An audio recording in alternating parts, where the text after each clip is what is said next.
नमस्कार मित्रों, संस्कृत साहित्य एवं संस्कृति के चैनल पे मैं डॉक्टर हरिनिवास आप सबका स्वागत करता हूं। महाभारत की श्रेष्ठ कथाएं चल रही हैं। युधिष्ठिर लोमस ऋषि के साथ तीर्थ यात्रा पे निकले हैं। हम अगस्त्य आश्रम तक चले थे, वहां से वो भृगु तीर्थ पहुंचते हैं। युधिष्ठिर निबोधेदम त्रिषु लोकेषु विश्रुतम भृगोस्तीर्थम महाराज महर्षि गण सेवितम। ये भृगु तीर्थ है और इसका महत्व जो है बड़े बड़े ऋषियों के द्वारा ये सेवित है। लोमस ऋषि कथा सुना रहे हैं और ये कहते हैं, यत्रोपस्पृष्टवान रामो हृतम तेजा तदाप्तवान। इस भृगु तीर्थ में स्नान करने से जो राम, यहां परशुराम की चर्चा है, भृगुवंशी जो परशुराम थे उन्होंने अपने खोए हुए तेज को प्राप्त किया था। अत्र त्वं भ्रातृभिषार्धम कृष्णया चैव पांडव। हे पांडुनंदन, यहां तुम अपने भाई और द्रौपदी के साथ जब स्नान करोगे तो दुर्योधन हृतम तेजा पुनरादातुमर्हसि। तो दुर्योधन ने जो तुम्हारी तेजस्विता, जो तुम्हारा सर्वस्व हरण कर लिया है, वो अवश्य ही वापस प्राप्त कर पाओगे। तो लोमस ऋषि ने भृगु तीर्थ का ये वैशिष्ट जब युधिष्ठिर को बताया तो युधिष्ठिर कहते हैं कि महाराज, भगवान के अवतार जो परशुराम हैं, इन परशुराम का तेज किस प्रकार से हरण हो गया था कि उनको अपना तेज प्राप्त करने के लिए यहां स्नान करना पड़ा। भगवन किमर्थम रामस्य हृतमासीद वपुः प्रभो कथम प्रत्याहृतम चैव एतदाक्ष प्रयच्छत। आप वो कथा मुझे सुनाइए, मुझे वो कथा सुननी है। जैसे एक छोटा बालक हो ना, उसके मन में बहुत सारी जिज्ञासाएं होती हैं, बहुत कुछ जानने की इच्छा होती है। वो घर से बाहर निकलता है ना, एक चीज देखता है, तुरंत अपने पिता से पूछता है, पिताजी ये क्या है। अब अगर समझदार पिता है तो जवाब देता है। कुछ पिता लोग इस चीज पे ध्यान ही नहीं देते हैं। ये सबसे गलत चीज है। जीवन में इतना याद रखिए कि बालकों की जिज्ञासा अगर आप शांत नहीं करेंगे ना, तो वो कहीं अन्यत्र से अपनी उस जिज्ञासा को शांत करने के लिए उन प्रश्नों के जवाब ढूंढेंगे। और जब वो अन्यत्र से ढूंढेंगे तो उनको जो भी सच्चे झूठे जवाब मिलेंगे उन्हीं को सच्चा मान लेंगे।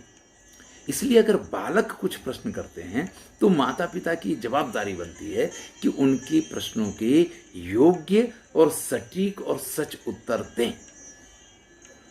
यहां युधिष्ठिर एक बालक की तरीके से अत्यंत जिज्ञासु हैं। लोमस ऋषि ने इतना कहा कि इस भृगु तीर्थ में स्नान करने से राम का जो तेज उनसे छिन गया था वो वापस आ गया। तो युधिष्ठिर पूछते हैं कि राम का तेज किस प्रकार से छिन गया था। यह राम यानी परशुराम की बात है। तो लोमस ऋषि कहते हैं, शृणु रामस्य राजेंद्र भार्गवस्य च धीमतः जातो दशरथस्यासीत पुत्रो रामो महात्मनः। भाई, महाराज दशरथ के यहां एक राम नाम का पुत्र उत्पन्न हुआ जो स्वयं विष्णु के अवतार थे। और इन परशुराम, भार्गव राम, देखिए वो दाशरथी राम है, दशरथ पुत्र राम है, और ये भृगुवंश शिरोमणि राम हैं। इनको बाद में अलग अलग पहचानने के लिए ही नाम उनका राम ही था, लेकिन वो परशा धारण करते थे इसलिए उनको परशुराम कर दिया गया। और ये दाशरथी राम जो हैं वो राम के रूप में विख्यात हुए। तो बड़ा नाम राम का बढ़ता चला जा रहा था। जन्म लिया दशरथ के यहां एक बालक के रूप में, और फिर विद्या अध्ययन से लेकर के सारी चीजें, उनका तेज ऐसे अभिवृद्ध हुआ कि ये राम यानी कि परशुराम जो हैं वो ये सोचने लग गए कि भाई इतनी तीव्रता से जिसकी यश की, जिसकी शोभा की, जिसकी तेज की अभिवृद्धि हो रही है, इसको जानना तो पड़ेगा। और इसलिए ऋचिक नंदनो रामो भार्गवो रेणुका सुता तस्य दास रथे श्रुत्वा रामस्य अक्लिष्ट कर्मणा। राम के उस अक्लिष्ट कर्मण यश को सुन करके महाराज दशरथ के यहां कौतूहलान्वितो रामस तू अयोध्या गमत पुनः। अयोध्या आ गए। धनुरादाय तद दिव्यम क्षत्रियाणाम निवर्णम, और उनके हाथ में वो धनुष है जिस धनुष से कई बार उन्होंने क्षत्रियों का विनाश किया है। यानी परशुराम राम की उस तेजस्विता के, उस ओजस्विता के उन यशस्वी गुणों को सुन करके अयोध्या आकर के पहुंच जाते हैं। उनके हाथ में धनुष है। महाराज दशरथ को जैसे ही ये समाचार मिला है, वो तुरंत ही परशुराम जी के स्वागत के लिए राम को भेजते हैं। देखिए परशुराम किस लिए आए हैं। महर्षि वेदव्यास स्पष्ट लिखते हैं, जिज्ञास मानो रामस्य वीर्यम दासरथेस्तदा तम वै दशरथा श्रुत्वा विषयांतम उपागतम।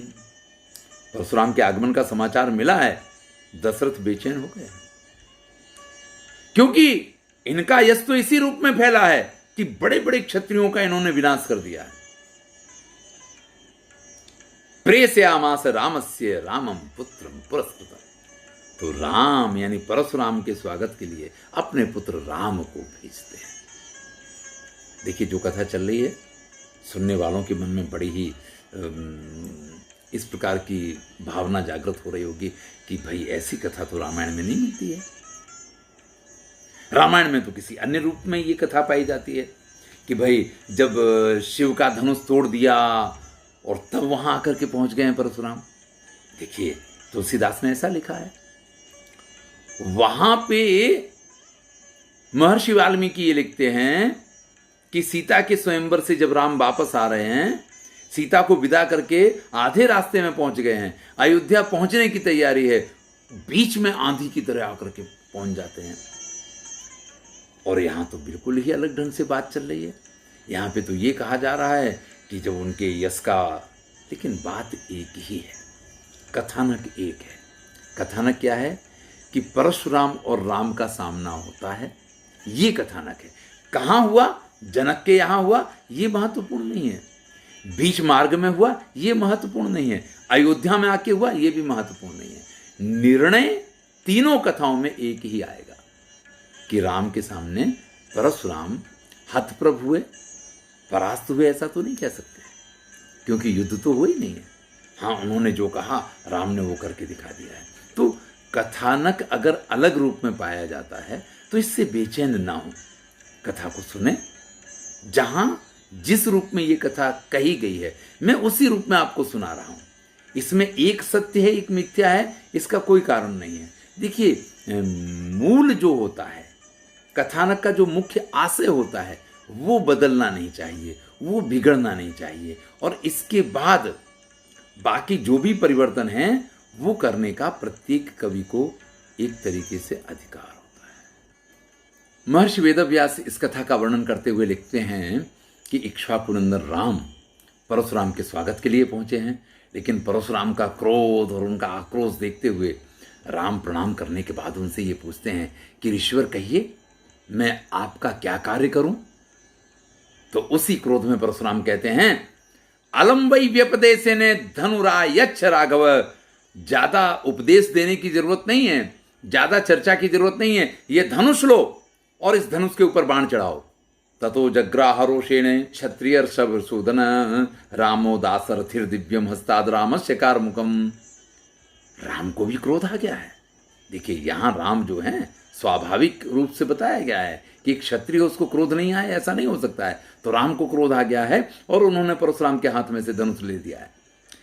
धनुरारोपयामासे शलील इव भारत, जो परशुराम को बड़ा अभिमान था ना, उस धनुष पे राम ने हंसते हंसते उसकी प्रत्यंचा भी चढ़ा दी, और उसके ऊपर जब प्रत्यंचा चढ़ गई, जा शब्दम अक्रोच स्मय माना सवीरवान, और राम ने जोर से प्रत्यंचा को खींच के टंकार किया है।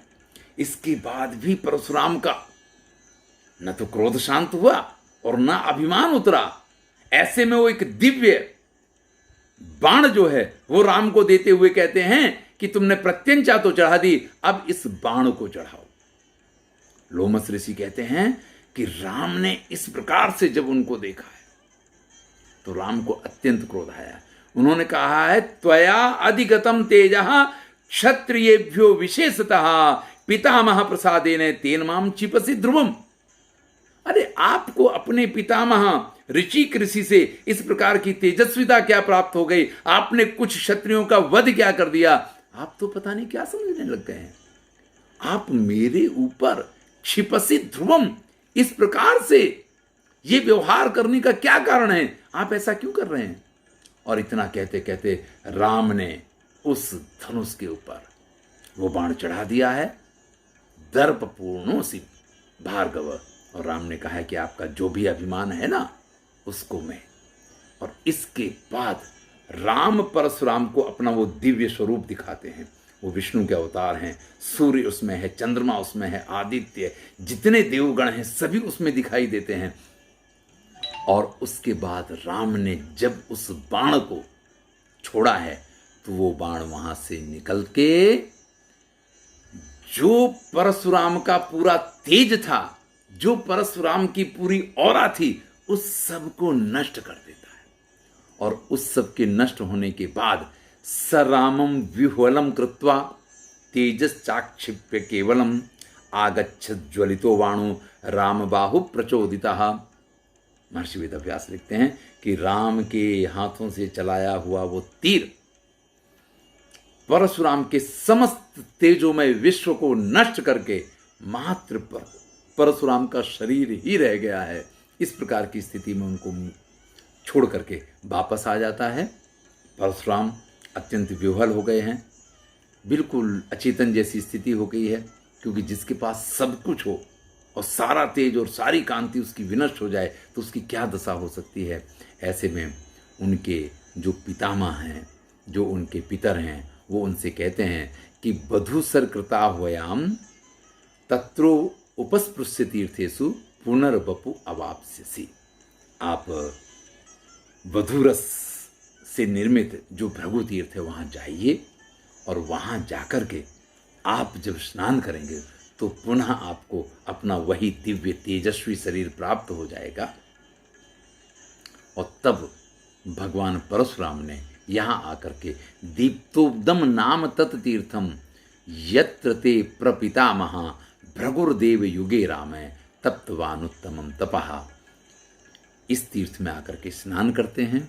ये तीर्थ वो तीर्थ है जहाँ उनके पूर्वज यानी भगवान परशुराम के पूर्वज भृगु ऋषि ने उत्तम तपस्या करके और इस तीर्थ की संरचना की थी। और यहाँ पे उन्होंने इस तीर्थ में स्नान करके अपने उस दिव्य तेजोमय स्वरूप को पुनः प्राप्त किया था।